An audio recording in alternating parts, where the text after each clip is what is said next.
Was it the end for me? I turned around and faced him, ready to accept my fate.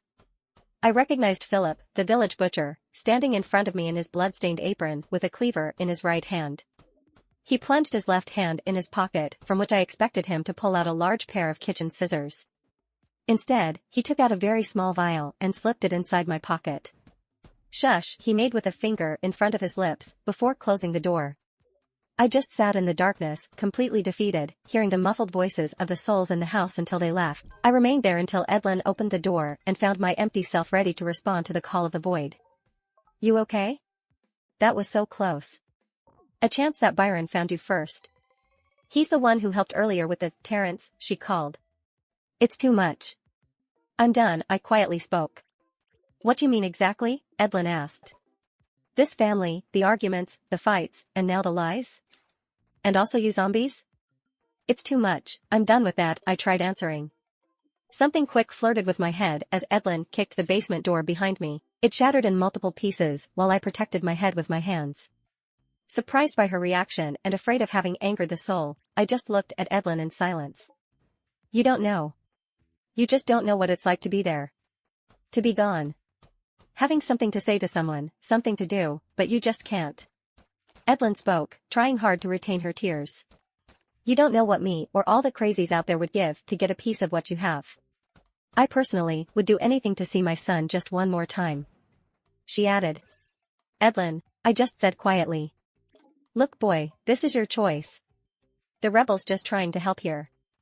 We already gone after all, zombies right? And if it was up to anybody, who would choose you to be the Outlander? You know what, souls like me will soon pass on and leave all this behind. So you can grow up and be what you're supposed to be, or keep being a whiny baby, since you want Carla to grow up in something worse than this, Edlin spoke. I stood up and took out the vial that her fellow rebel slipped inside my pocket. She snatched it from my hand and proceeded to the basement. There are fruits I left in the living room. I figured little baby needed to eat, she said, before I exited and closed the cupboard door. After having a much-needed meal, I sat next to a window, hidden behind a curtain, and contemplated both the view and Edlin's words. What exactly is the duty of an Outlander?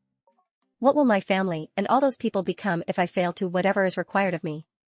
What about the monster I saw smiling next to Adelaide on the pictures? I kept on thinking for what seemed to be ages, unrealistic scenes of complete anarchy playing before my eyes. A chaos that suddenly wiped out my comfort and security as I heard someone storm inside the house through the kitchen's window. An invisible struggle followed, patterned by the breaking sounds of wooden furniture and glassware. Right before its protagonists were about to step in the living room, I slid myself under the nearest table and saw Kirsten and Landon, the village couple of teachers, emerge from the kitchen through the open door, engaged in an intense fight that led them on the floor. My beating heart wished for them not to spot me hiding as I froze completely, my eyes riveted on the surreal scenery. Gaining the upper hand, Kirsten ended up choking Landon, a vicious grin slowly arising from the barbaric soul within her. The mirror wall stickers a few meters away from them revealed their true selves. I never noticed it before even with Edlin, but I could see their real forms in the reflection, two women, one of them smiling like the monster she was while squeezing the life out of the other. As Landon expired, the soul inside him vanished slowly, and I could see his human original appearance reflected on the mirror wall stickers. I missed this, Kirsten said, with a voice far from the kind and high-pitched one I knew her to have. She then dragged the body by the foot and exited the house by the front door while humming. This must not go on, I thought, as the first rays of sun appeared. I heard souls rejoicing at the sunrise as if it was the most beautiful spectacle they have seen. I remained under the table still shaken.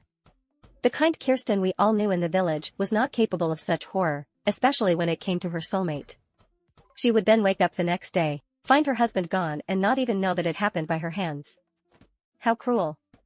Outlander or not, as the lucid human being around, I had an immense part of responsibility in everything that would happen next. Daylight had finally arrived. I pushed the table aside to make a first crucial move. I retrieved the mechanical watch and set the time to 5:30 a.m., an information I knew from experience in late nights gaming. The watch fitted me quite well when I put it on, and it still does to this day. What happened here? Edlin asked behind me. Nothing, I quietly replied. Nothing? You sure? She insisted. I'm sure, I answered. Okay. So what it's gonna be? She asked. It's maybe my last day on Earth, but I can't let everyone down, I spoke. That's more like it. I got some news for you by the way. It's urgent, she announced. I know. There's also something I need to do, I replied. First, from the open cell in the basement, I retrieved the dried salted mixture in the corner of the room and heated it a little. Then, from the kitchen, I found a broom, removed the stick and cut it in 2 equal shorter pieces. Finally, I applied the salted mixture on the 2 sticks and let it dry, thus equipping myself with weapons against hostile souls. I was no ninja, but I sure knew how to flail my arms around. I also found garbage bags and tore them to create smaller ones in which I put all the salt I could gather, and closed them to create 9 projectiles. All the while, Evelyn tried to explain and make sense of the recent information she discovered in the diary. In order to break the many spells cast on the village, 5 hidden altars, namely the North Altar, South Altar, East Altar, West Altar and the Root Altar, had to be located and destroyed at specific times.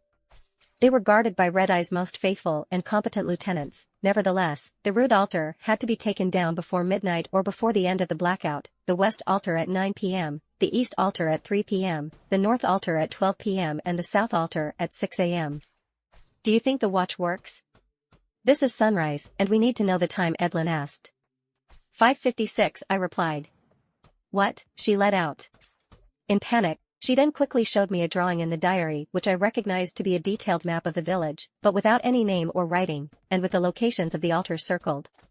Can you see which one is the south one? She asked. North, south, west and east, I thought. With the symbol of the culp resembling a compass, I figured that 4 of the 5 circled points on the map could be the 4 cardinal directions, and realized that the south altar was precisely at the florist's house. The shrine thing in the basement. I think it's here. Has to be that thing, I spoke. On the watch, we both could see by the hands that the time turned to 6 a.m. We stormed in the basement, startling a surprised Flavio. Edlin then jumped forward, right fist closed, ready to shatter the altar with her strength. As soon as she punched it, she got violently repelled, almost knocking me down in her fall. Did she miss a crucial detail? Was it really the south altar? As soon as I approached it during that specific 6 o'clock time frame, it started to glow with a strange blue light. Not knowing what to do, or maybe instinctively, I just touched it. No, no, Flavio shouted, trying in vain to punch open the door and just further hurting himself. Terence. Be careful, Edlin warned. As if it was about to explode, the altar shone brighter by the second until I could no longer look at it. Out of the blue, the light then vanished and the altar just crumbled, turning into ashes. The south altar had been taken down. You now convinced to be the Outlander? Do you now realize that only you can stop all this? Edlin questioned. Is it done? I asked. I guess, Edlin said, standing up. You said it would be guarded by Red Eye's lieutenant. Oh, I get it, I tried asking. Yep. Too bad for him, he's been trapped in there since the beginning of the party. I wish it could be that easy for all the others, but I doubt it, she spoke. Flavio growled in pain and ignored us as we made our way back to the living room. Edlin handed me a paper and a pen to help her with something. She made me promise to carry out a task after the phenomenon. However, we first had to deal with Red Eye and the blackout, once and for all. I went back to Adelaide's bedroom and went through her clothes. When Edlin understood what I intended to do, she jumped in to help, selecting mostly green ones, according to her favorite color as she revealed to me, and together, with some readjustments, we managed to create a new outfit for me to wear.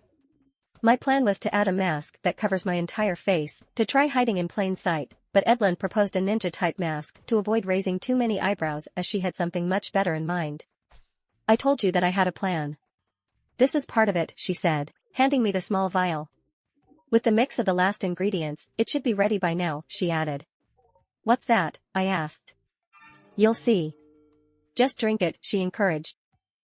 Unlike what I expected, the potion tasted good, almost like pineapple juice. Edlin gestured me to look at myself in the mirror wall stickers, and we both walked towards them until I was hit with stupefaction. I had shining white eyes, just like a vessel. Wow. Do I have your strength too? I asked. No, this is for disguise only. It can last for 2 days straight, she revealed, ravishing me with the genuine smile of her real appearance in the reflective surfaces.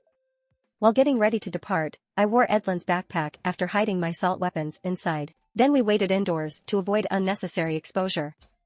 Slowly replaced by the fear of the unknown, the assurance I built up earlier started to fade as noon and new threats loomed. At around 10:30 a.m., we stepped outside to what looked like a beautiful day, trying to hide an ugly reality that I, particularly, had the task to correct. Therefore, Edlin and I made our first steps toward the north. Thanks for watching. If you want to see more videos like this one, make sure you hit that like button and subscribe to my channel. And if you want to share your story in the next video, comment on this one and I'll make it happen.